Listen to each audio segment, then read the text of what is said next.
After the recent price drops,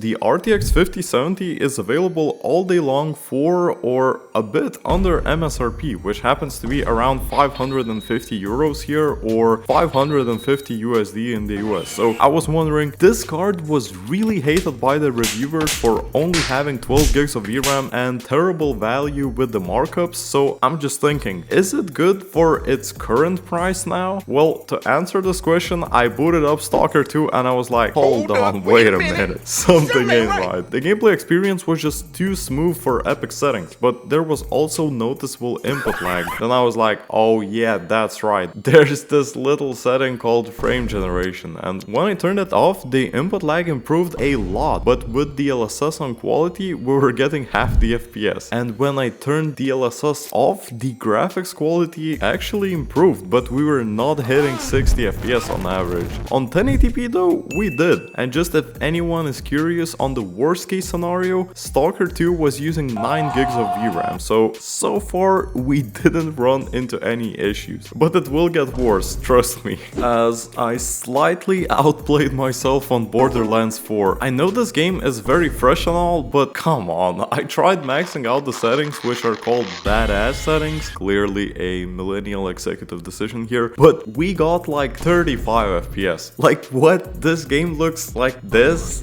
and I barely can run it on 1440p? Come on, bro. And only with DLSS on quality, we actually got a smooth experience. And as you could imagine, on 1080p it was even better. Well, no shit.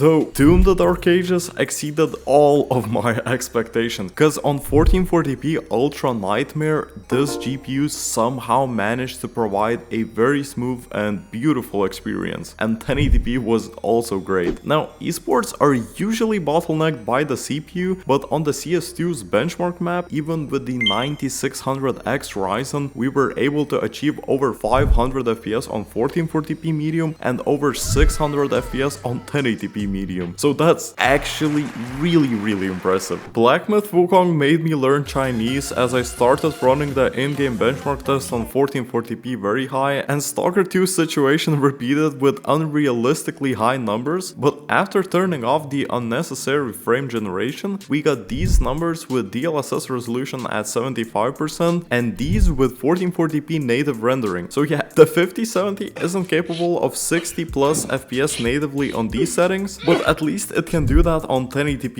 easily. Now Forza didn't let me log in and the usual fix didn't work, so we'll not have Forza 5 today, and Fortnite is just stuck with a logging in screen even with a fresh Windows install and game reinstall. But I'll say that on Apex, with everything absolutely maxed out, we were hitting the 240 FPS limit all the time. And as for Siege, with also everything maxed out, the frame rate was looking really crazy.